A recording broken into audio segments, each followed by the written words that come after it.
ஐயா தலைவர் அவர்களுக்கும் சிக்கை வாசன் அவர்களுக்கும் அடியனை பாராட்ட அழைப்பு தந்தமைக்கு அன்பின் கரங்குவிந்த நன்றியினை தெரிவித்து ஐயாவையும் வாழ்த்தி வணங்குகிறேன். இப்போது அவை நிறைந்த இச்சபைக்கு நன்றியினையும் தெரியப்படுத்திக் கொள்கிறேன். வாழ்க வளமுடன், வாழ்க வையம். நன்றி, வணக்கம்.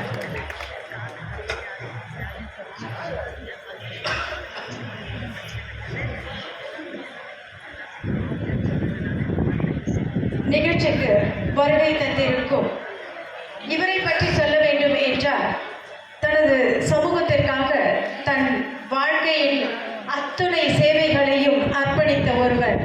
அது மட்டுமல்ல, இவரது பெயரை சொன்னாலே அனைவருக்கும், அதாவது முன்னாள் முதல்வர், இந்நாள் முதல்வர் எல்லோருடையும் ஒரு நட்புறவு வைத்து இந்த வன்னியர் சமுதாயத்திற்காக இடஒதுக்கீடு